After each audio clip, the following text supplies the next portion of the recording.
Historically, nationalism has found its way all around the world. It seems to be a fundamental part of what makes humans human.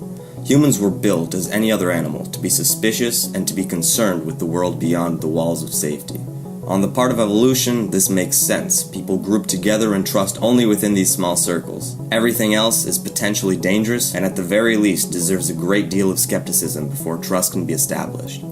This worked out in times when humans had the great forces of nature and other hungry groups of humans to fear. But moving toward contemporary times, these primitive roots have surfaced with a new mask.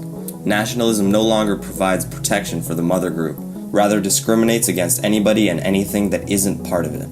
This leads to various forms of segregation, civil unrest, and even has the potential to spark war and genocide. Among the most well-known cases of nationalism present in modern history is that of Irish immigrants coming to America as a result of the Irish potato famine during the 1840s and 50s. People in America had already formed a culture and had established an American pride, which turned into anti-immigrant sentiment. When the 5,000 boats of Irish immigrants came from the famine, they were seen as dirty, foreign, and dangerous. In the public eye, they were leeches, unfairly reaping the benefits that America provided, and a great deal of discrimination followed. America had already faced Catholic and Protestant tensions, but with the influx of Irish Catholics, the fatal Bible riots of 1844 in Philadelphia followed, in which houses and churches in predominantly Irish communities were burned down. Other acts of violence were perpetrated against the Irish, but what was more prominent was the way they were treated in day-to-day life. They were often denied services and job opportunities. By default, they were placed at a disadvantage to the rest of society. And slowly, the growth of Irish crime organizations began. Over time, these feelings died down and are hardly present at all in contemporary American society. But the pattern was present in every inundation of immigrants from a new country.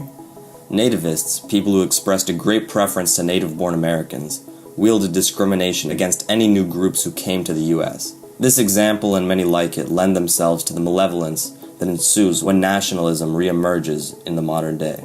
Although we know that tribalism, a more general name for nationalism, is detrimental in the growth and development of a society, we continue to feed it and participate in it in subtle ways. From sports teams to political parties to religious practices, the us versus them dynamic sets aside rational thinking and logic for loyalty, and in that allows for irrational decisions to be made. People will vouch for one side, and everyone and everything else will be disregarded as nonsense. Political parties will determine people's decision, not the beliefs of a particular candidate. In attaching oneself to given religious inquiries, basic reasoning is ignored, and those opposed are viewed as inferior.